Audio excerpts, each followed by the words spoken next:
Harry Potter and the Sorcerer's Stone. So this is the illustrated edition that came out a few years ago. I love it because the illustrations they're just gorgeous. Everything was illustrated by Jim Kay, and obviously the book is by J.K. Rowling. Little forewarning, when I read stories, I like to do voices. They're not good voices. They're not they're not great. I will try to not embarrass myself with my terrible British accent. Welcome, witches, wizards, and muggles, and let's get started reading Harry Potter. I will say that I'm going to pause between pages so that you can see the illustrations. So without further ado, Harry Potter and the Sorcerer's Stone. So let's get to chapter 1, The Boy Who Lived. Mr. and Mrs. Dursley of number 4 Privet Drive were proud to say they were perfectly normal, thank you very much.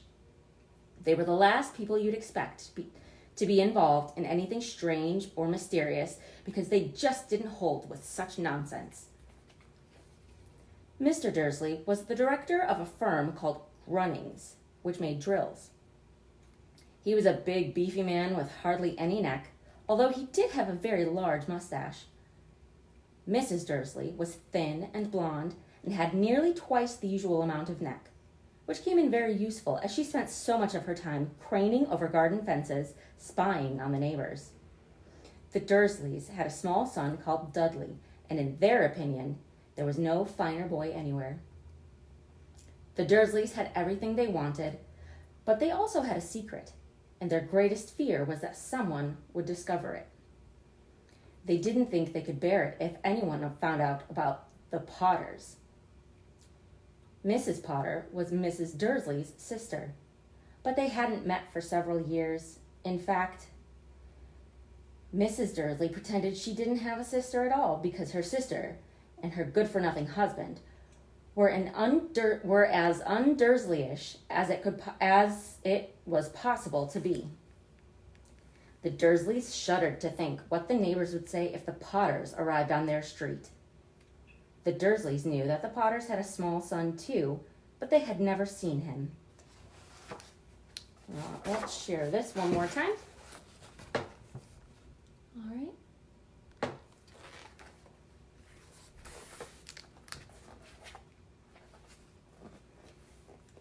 This boy was another good reason for keeping the Potters away. They didn't want Dudley mixing with a child like that. When Mr. and Mrs. Dursley woke up on the dull gray Tuesday our story starts, there was nothing about the cloudy sky outside to suggest that strange and mysterious things would soon be happening all over the country. Mr. Dursley hummed as he picked out his most boring tie for work, and Mrs. Dursley gossiped away happily as she wrestled a screaming Dudley into his high chair. None of them noticed a large tawny owl flutter past the window. At 8:30, Mr. Dursley picked up his briefcase, pecked Mrs. Dursley on the cheek, and tried to kiss Dudley goodbye, but missed, because Dudley was now having a tantrum and throwing his cereal at the walls. "Oh, the little tyke," chortled Mrs. Dursley. "I warned you, these voices are going to be bad."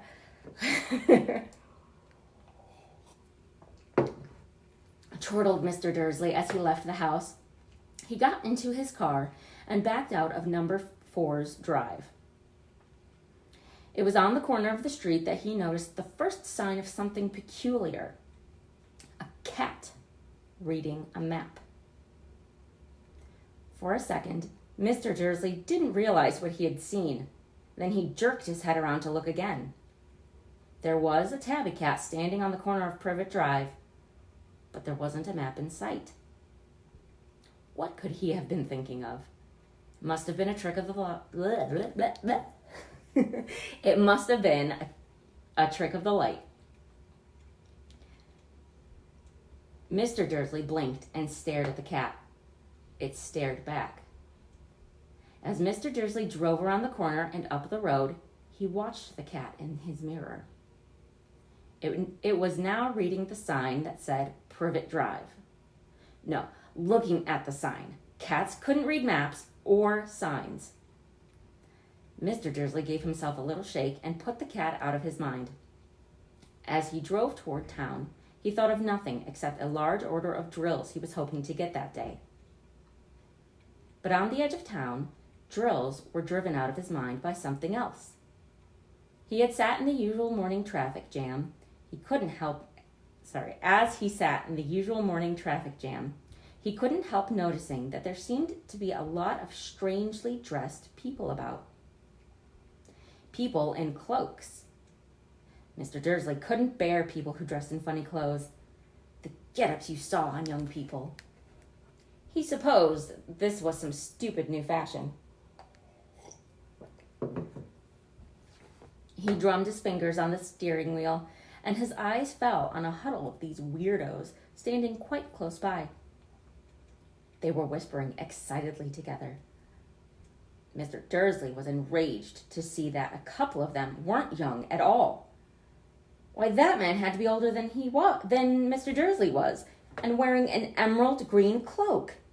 The nerve of him! But then it struck Mr. Dursley that this was probably some silly stunt. These people were obviously collecting for something. Yes, that would be it. The traffic moved on, and a few minutes later, Mr. Dursley arrived in the Grunnings car park, his mind back on drills. Mr. Dursley always sat with his back to the window in his office on the 9th floor. If he hadn't, he might have found it harder to concentrate on drills that morning. He didn't see the owls swooping past in broad daylight, though people in the street did. They pointed and gazed open-mouthed as owl after owl sped overhead. Most of them had never seen an owl, even at night. Mr. Dursley, however, had a perfectly normal owl-free morning. He yelled at 5 different people. He made several important phone calls and shouted a bit more. He was in a very good mood until lunchtime, when he thought he'd stretch his legs and walk across the road to buy himself a bun from the baker's opposite. He'd forgotten all about the people in cloaks until he passed a group of them next to the baker's. He eyed them angrily as he passed. He didn't know why, but they made him uneasy. This lot were whispering excitedly too, and he couldn't see a single collecting tin. It was on his way back past them, clutching a large donut in his bag, that he caught a few words of what they were saying. "The Potters, that's right, that's what I heard. Yes, their son Harry." Mr. Dursley stopped dead. All right, so there's the cat.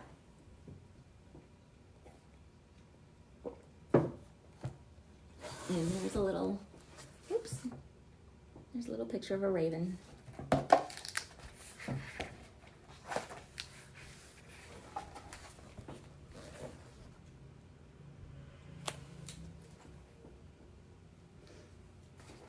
Fear flooded Mr. Dursley. He looked back at the whisperers as if he wanted to say something to them, but thought better of it. He dashed back across the road, hurried up to his office, snapped at his secretary not to disturb him, seized his telephone, and had almost finished dialing his home number when he changed his mind. He put the receiver back down, and he stroked his mustache, thinking, no, he was being stupid. Potter wasn't such an unusual name after all. He was sure there were lots of people called Potter who had a son named Harry. Come to think of it, he wasn't even sure his nephew was called Harry. He had never seen the boy. It might have been Harvey or Harold. There was no point in worrying Mrs. Dursley. She always got so upset at the mention of her sister, and he didn't blame her if he'd had a sister like that. But all the same, those people in cloaks. He found it a lot harder to concentrate on drills that afternoon, and when he left the building at 5 o'clock, he was still so worried that he walked straight into someone just outside the door. Oh, sorry, he grunted, as the tiny old man stumbled and almost fell. It was a few seconds before Mr. Dursley realized that man was wearing a violet cloak. He didn't seem at all upset by almost being knocked to the ground. On the contrary, his face split into a wide smile, and he said in a very squeaky voice that made passers-by stare, "Don't worry, my dear sir. Nothing could upset me today. Rejoice, for you know who is gone at last. Even muggles like yourself should be celebrating this happy, happy day." As the old man hugged Mr. Dursley around the middle, and the old man hugged Mr. Dursley around the middle and walked off. Mr. Dursley stood rooted to the spot. He had been hugged by a complete stranger. He also thought that he had been called a muggle, whatever that was. He was rattled. He hurried to his car and set off home, hoping he was imagining things, which he had never hoped before, because he did not approve of imagination. As he pulled into the driveway of number 4, the first thing he saw, and it didn't improve his mood, was the tabby cat he had spotted that morning. It was now sitting on his garden wall. He was sure it was the same one. It had the same markings around its eyes. "Shoo!" said Mr. Dursley loudly, and the cat didn't move. It just gave him a stern look. Was this normal cat behavior? Mr. Dursley worried, trying to pull himself together. He let himself into the house. He was still determined not to mention anything to his wife. Mrs. Dursley had had a nice, normal day.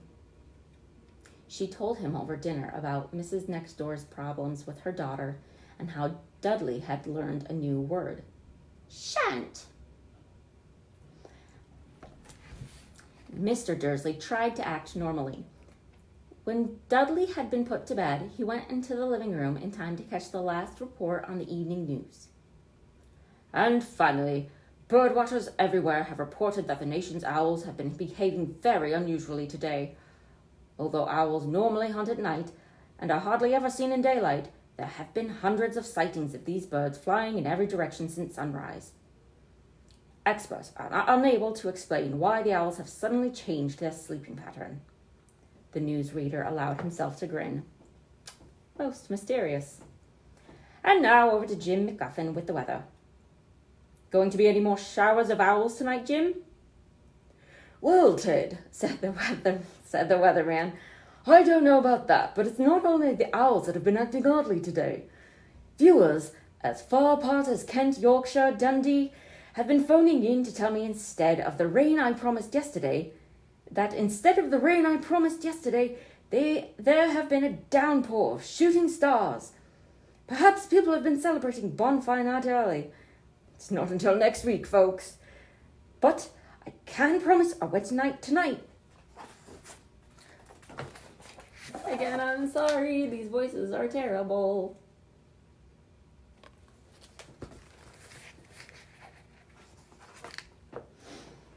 Mr. Dursley sat frozen in his armchair.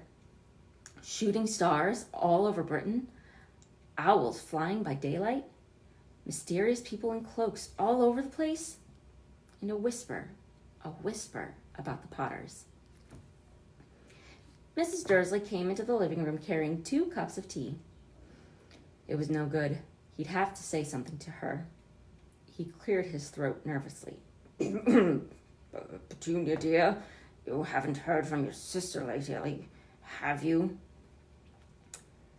As he had expected, Mrs. Dursley looked shocked and angry. After all, they normally pretended she didn't have a sister. "No," she said sharply. "Why?" "Oh, funny stuff on the news," Mr. Dursley mumbled. "Owls, shooting stars, and there were a lot of funny-looking people in the town today." "So?" snapped Mrs. Dursley. "Oh, well, I thought maybe it was something to do with, her lot." Mrs. Dursley sipped her tea through pursed lips. Mr. Dursley wondered whether he dared tell her he heard the name Potter. He decided he didn't dare. Instead, he said as casually as he could. Their son. He'd be about Dudley's age now, wouldn't he? I suppose so, said Mrs. Dursley stiffly. Oh, what's his name again? Howard, isn't it? Harry. Nasty common name, if you ask me.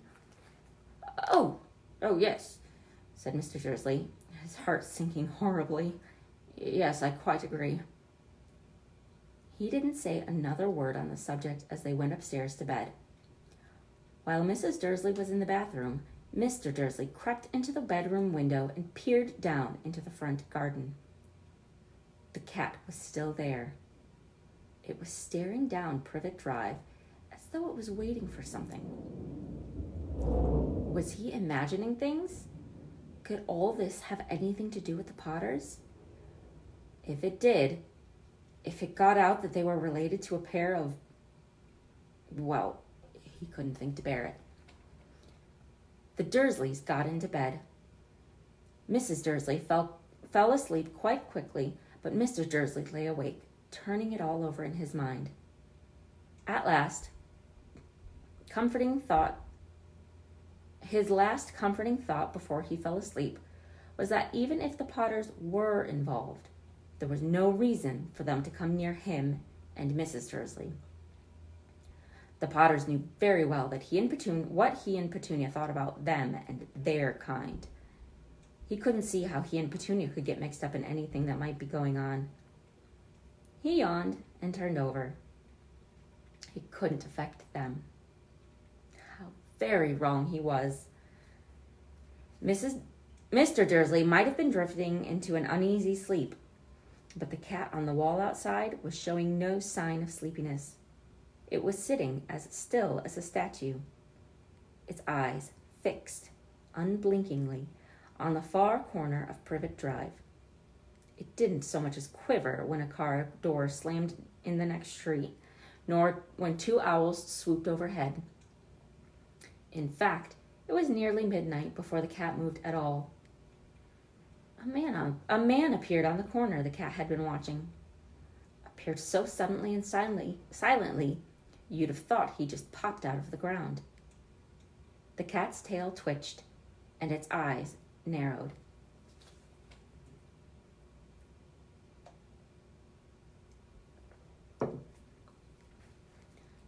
Nothing like this man had ever been seen on Privet Drive. He was tall, thin, and very old, judging by the silver of his hair and beard, which were both long enough to tuck into his belt.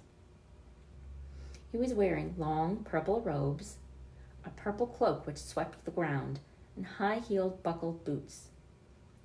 His blue eyes were light, bright, and sparkling behind his half-moon spectacles, and his nose was very long and crooked, as though it had been broken at least twice. This man's name was Albus Dumbledore. Albus Dumbledore didn't seem to realize that he had just arrived in a street where everything from his name to his boots was unwelcome.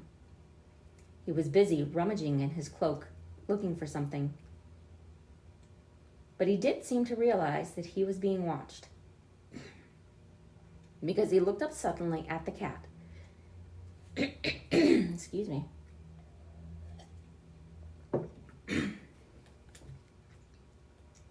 Because he looked up suddenly at the cat, which was still staring at him from the other end of the street.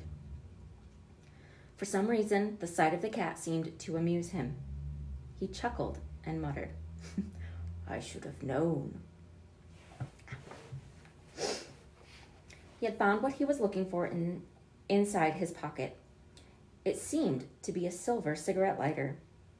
He flicked it open, held it up in the air, and clicked it. The nearest street lamp went out with a little pop. He clicked it again. The next lamp flickered in the darkness. 12 times he clicked the put-outer, until only the lights left in the whole street were two tiny pinpricks in the distance, which were the eyes of the cat watching him. If anyone looked out their window, even beady-eyed Mrs. Dursley. Now they wouldn't be able to see anything that was happening down the pavement. Dumbledore slipped the put-outer back inside his cloak and set off down the street towards number 4, where he sat down on the wall next to the cat. He didn't look at it, but after a moment, he spoke to it. "Fancy seeing you here, Professor McGonagall." He turned to smile at the tabby, but it had gone. Instead, he was smiling at a rather severe-looking woman who was wearing square glasses exactly the shape of the markings the cat had around its eyes. She, too, was wearing a cloak, an emerald one. Her black hair was drawn into a tight bun. She looked distinctly ruffled. "How did you know it was me?" she asked. I cannot do her voice. Just warning you that right now. "My dear Professor, I've never seen a cat sit so stiffly." "You'd be stiff if you'd been sitting on a brick wall all day," said Professor McGonagall. "All day? When you could have been celebrating? I must have passed a dozen feasts and parties on my way here." Nothing on this page. Or the next, apparently. All right. Professor McGonagall sniffed angrily. "Oh, yes, everyone's celebrating all right," she said impatiently. "You'd think they'd be a bit more careful, but no. Even the Muggles have noticed something's going on. It was on their news." She jerked her head back at the Dursleys' dark living room window. "I heard it. Flocks of owls, shooting stars. Well, they're not completely stupid. They were bound to notice something. Shooting stars down in Kent. I bet that was Daedalus Diggle. He never had much sense." "You can't blame them," said Dumbledore gently. We've had precious little to celebrate for 11 years. "I know that," said Professor McGonagall irritably. "That's no reason to lose our heads. People are being downright careless, out on the streets in broad daylight, not even dressing in Muggle clothes, swapping rumors." She threw a sharp sideways glance at Dumbledore here, as though hoping he was going to tell her something. But he didn't. So she went on. "A fine thing it would be if, on the very day the you-know-who seemed to have disappeared at last, the Muggles found out about us all." "I suppose he really has gone, Dumbledore?" "It certainly seems so," said Dumbledore. "We have much to be thankful for. Would you care for a sherbet lemon?" A what? "A sherbet lemon. They're a kind of Muggle sweet I'm rather fond of." "No, thank you," said Professor McGonagall coldly, as though she didn't think this was a moment for sherbet lemon. "As I say, even if you-know-who has gone—" "My dear Professor, surely a sensible person like yourself can call him by his name. After all this you-know-who nonsense for 11 years, I've been trying to persuade people to call him by his proper name. Voldemort." Professor McGonagall flinched, but Dumbledore, who was unsticking 2 sherbet lemons, seemed not to notice. "It all gets so confusing if we keep saying you-know-who. I've never seen any reason to be frightened of saying Voldemort's name." "I know you haven't," said Professor McGonagall, sounding half exasperated, half admiring. "But you're different. Everyone knows you're the one you-know-who. Oh, all right. Voldemort was frightened of." "You flatter me," said Dumbledore calmly. "Voldemort had powers I will never have." "Only because you were too, noble to use them." "It's lucky it's dark. I haven't blushed so much since Madame Pomfrey told me she liked my new earmuffs." Professor McGonagall shot a sharp look at Dumbledore and said, "The owls are nothing to the rumours that are flying around. You know what everyone's saying. and why he's disappeared? About what finally stopped him? It seems Professor McGonagall had reached the point she was most anxious to discuss. The real reason she had been waiting on a cold, hard wall all day. For neither as a cat or as a woman had she fixed Dumbledore with such a piercing stare as she did now. It was plain that whatever everyone was saying, she was not going to believe it until Dumbledore told her it was true. Dumbledore, however, was choosing another sherbet lemon and did not answer. What they're saying, she pressed on, is that last night Voldemort turned up in Godric's Hollow. He went to find the Potters. The rumor is Lily and James Potter are... that they're dead.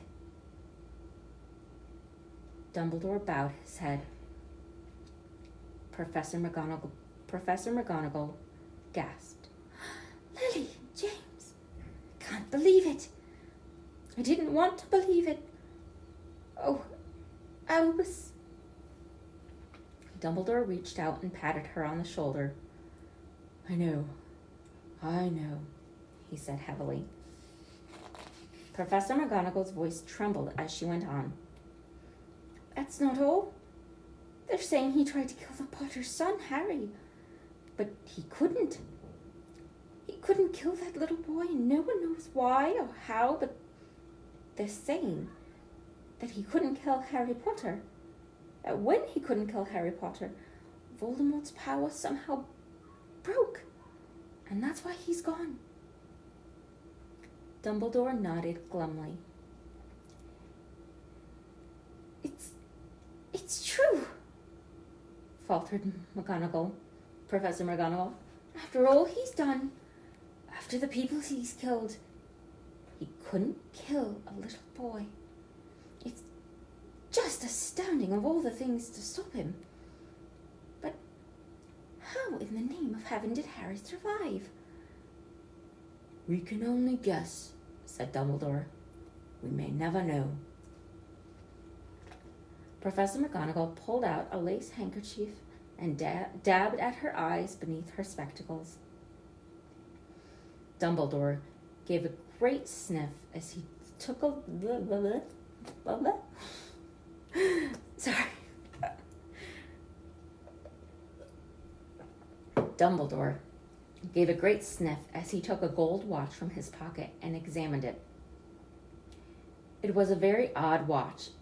It had 12 hands, but no numbers.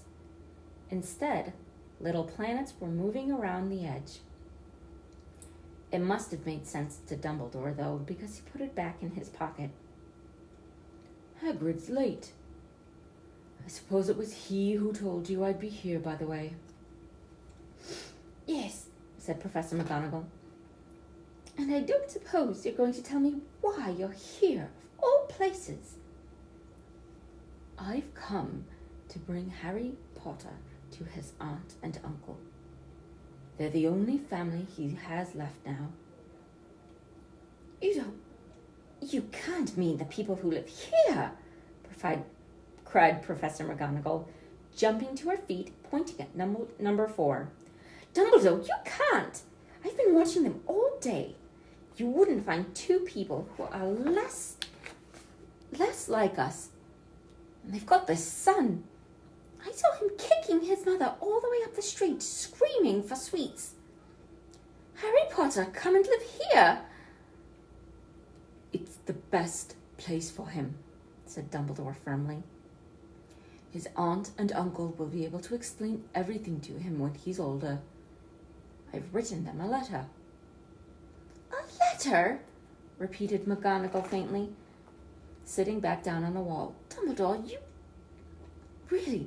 you think you can explain all this in a letter? These people will never understand him. He'll be famous, a legend. I wouldn't be surprised if today was known as Harry Potter Day in the future. There will be books written about Harry. Every child in our world will know his name.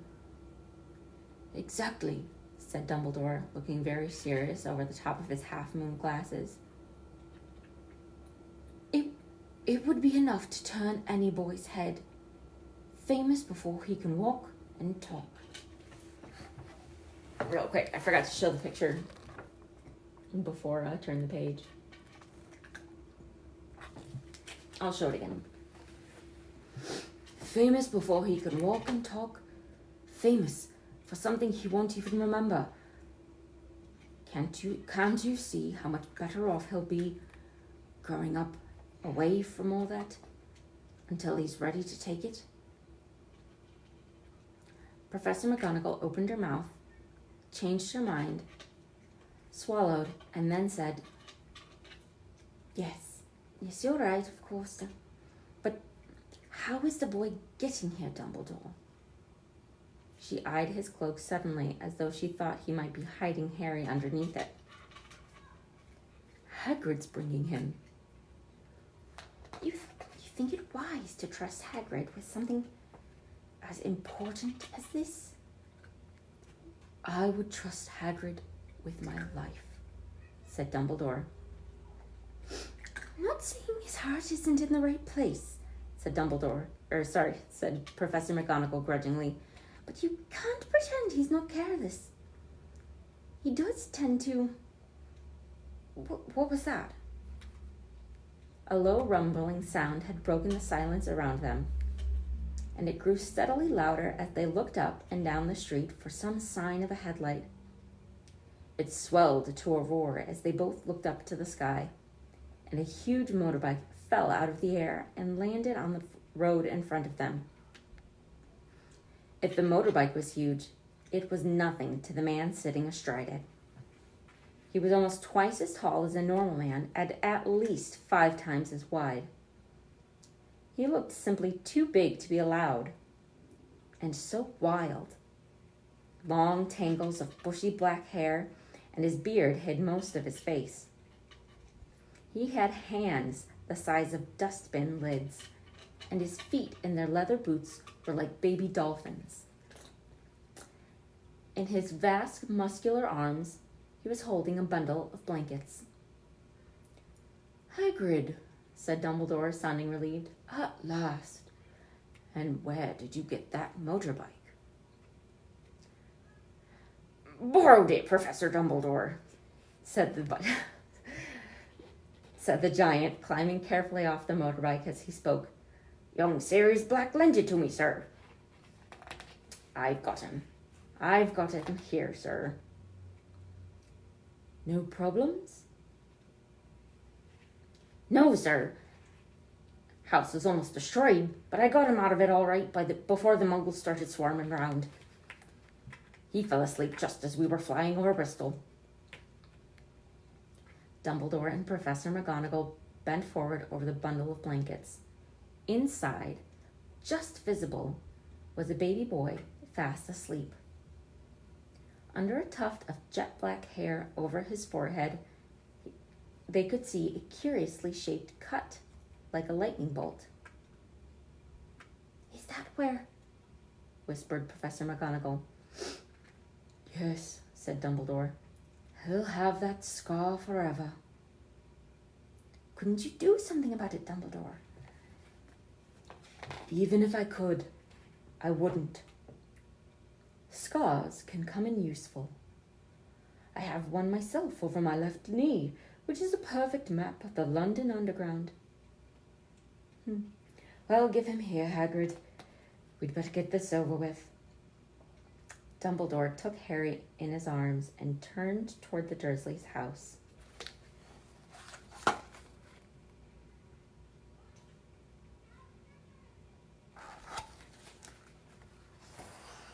Ooh. Okay, so I'll show you this one first. 1, so I can take a drink, and 2, it's just so cool.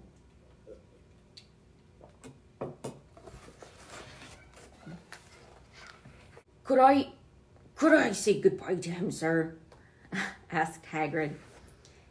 He bent his great shaggy head over Harry and gave him what must have been a very scratchy, whiskery kiss. Then suddenly, Hagrid let out a howl like a wounded dog. "Oh!" "Shh!" hissed Professor McGonagall. "You'll wake up the Muggles." "Sorry," sobbed Hagrid, taking out a large spotted handkerchief and burying his face in it. "But I can't stand it. Lily and James dead, and poor little Harry off to live with Muggles." Yes, it's all very sad, but get a grip on yourself, Hagrid, or we'll be found," whispered Professor McGonagall, patting Hagrid gingerly on the arm as Dumbledore stepped over the low garden wall and walked to the front door. He laid Harry gently on the doorstep, took a letter out of his cloak, tucked it inside Harry's blankets, and then came back to the other two. For a full minute, the three of them stood and looked at the little bundle. Hagrid's shoulders shook. Professor McGonagall blinked furiously, and the twinkling light that usually shone from Dumbledore's eyes seemed to have gone out. "Well," said Dumbledore finally, "that's that. We've no business staying here. We may as well go and join the celebrations." "Yeah," said Hagrid. That was terrible. "Yeah," said Hagrid in a very muffled voice. "I'd best get this bike away. Good night, Professor McGonagall. Professor Dumbledore, sir." Wiping his streaming eyes on his jacket sleeve, Hagrid swung himself onto the motorbike and kicked the engine to life. With a roar, it rose into the air and off into the night. "I shall see you soon, I expect, Professor McGonagall," said Dumbledore, nodding to her. Professor McGonagall blew her nose in reply. Dumbledore turned and walked back down the street. On the corner, he stopped and took out the silver put-outer. He clicked it once, and 12 balls of light sped back to the street lamps so that Privet Drive glowed suddenly orange, and he could make out a tabby cat slinking around the corner at the other end of the street. He could just see the bundle of blankets on the step of number 4. "Good luck, Harry," he murmured. He turned on his heel, and with a swish of his cloak, he was gone. A breeze ruffled the neat hedges of Privet Drive, which lay silent and tidy under the inky sky, the very last place you would expect astonishing things to happen. Harry Potter rolled over inside his blankets without waking up. One small hand closed on the letter beside him, and he slept on, not knowing he was special, not knowing he was famous, not knowing he would be woken in a few hours' time by Mrs. Dursley's scream as she opened the front door to put out the milk bottles, nor that he would spend the next few weeks being prodded and pinched by his cousin Dudley. He couldn't know that at this very moment, people meeting in secret all over the country were holding up their glasses and saying in hushed voices, "To Harry Potter, the boy who lived." And that is chapter 1. So I'll show that page again because it's very cool. Let me see. I don't know if you can tell. Really see the paint strokes, and I just think it's really pretty. So that is chapter 1, and that is where I will stop today. Again, the voices, I know they're not great, but I'm used to reading to children, so I'm used to doing weird voices, and they're entertained and they don't judge. So, I mean, it's easy to get into a habit of just being ridiculous when you were just surrounded by kids all the time. So again, thank you for everybody who showed up. See you later, Muggles.